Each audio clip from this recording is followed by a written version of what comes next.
talking video. Only I've got a guitar on me. And the reason I've got a guitar on me is I want to talk about songwriting, and I want to talk about recording albums, and I want to talk about all these excuses that people make not to do anything. Throw them away. All the excuses. Piff them. Chuck them. Get them. Boom. Gone. Alright? There's no reason at all. I wrote 3 albums. They're not good.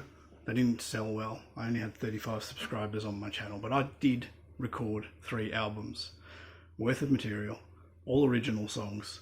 And you know what I knew at the time? Handful of open chords, power fifths, and 1 pentatonic scale with a few added in passing notes. And that was it.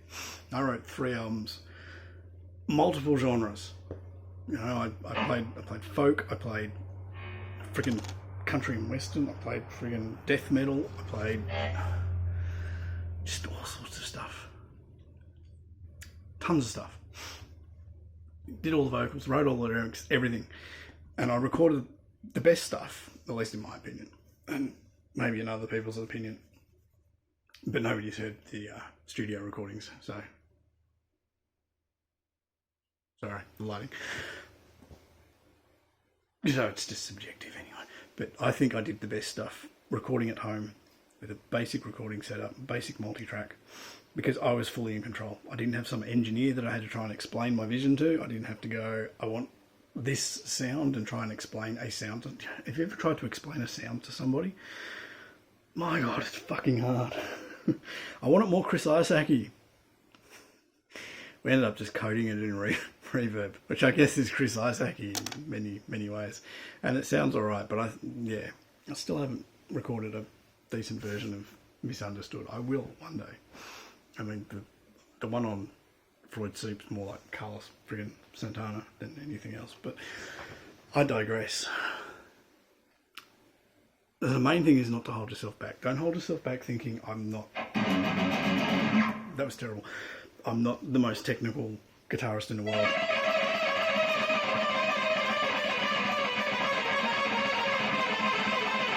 And so,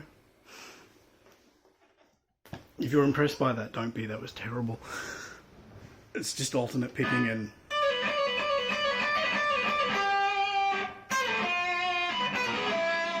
it's not...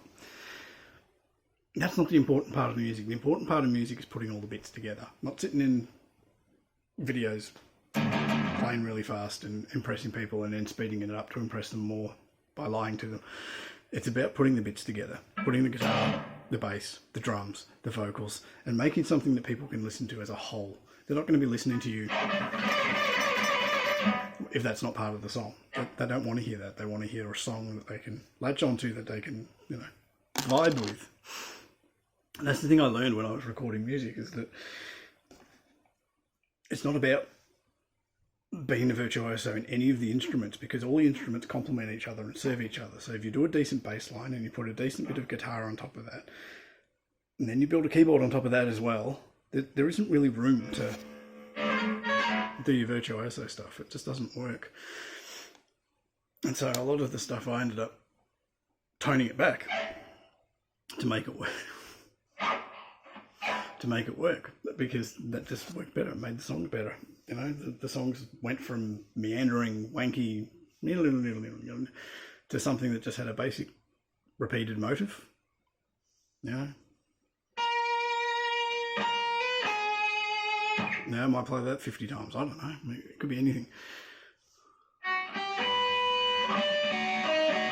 I don't know what I'm doing. I'm making a mess of things.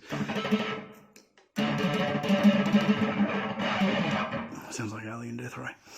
Yeah, so I lost my train of thought, didn't I? Yes, I did. Just start recording. Find your voice that way. You won't find your voice with headphones on, playing in your bedroom with just the guitar. Most people I found who do that end up putting too much bass on their guitar anyway and ruining the sound when they go into the studio, and you have to turn all the bass down on their guitars and they start crying. They don't, it's not true, but yeah. So the best thing to do is to just start doing it. Work out a few chord progressions and hit record. Right. Half of my songs are improvised.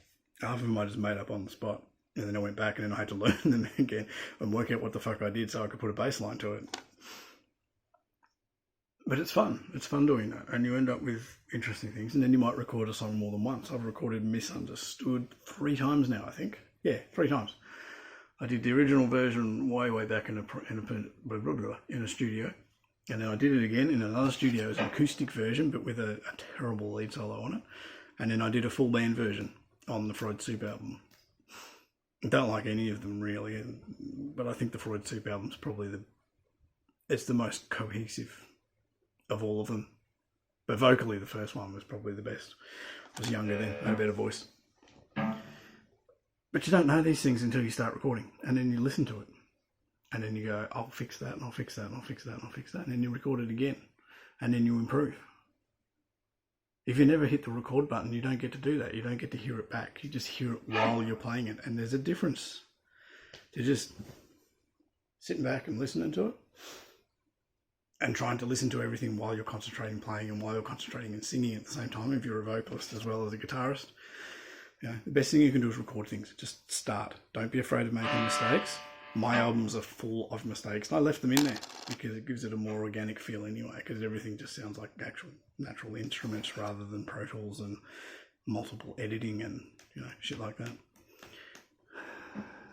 Yes, it is actually recording. For a second there I thought I hadn't hit the record button. Waffling, rambling, waffling. But yeah, I recorded 3 albums, handful of open chords, power fifths, which were in standard. The whole thing's in E standard, kind of. There's one song where I didn't tune the guitar at the start, but because I was using the guitar as the bass, as with the bass emulator, it doesn't matter. I can never work out how to play that song again because it's in, I don't know, fractional E lowered something. It's bizarre. It's not in a normal tuning. It sounds great though. It's called I think it's Zen Dust. Freud Soup album's bizarre. It's a strange album. Nothing to say is a better album if I ever actually upload them again. If not, just, I don't know, ask me about them. I might give you the drive link. You can have the albums. So yeah. It is 5 o'clock a.m. That happened before. At 9 p.m, I think. I don't know. I don't remember.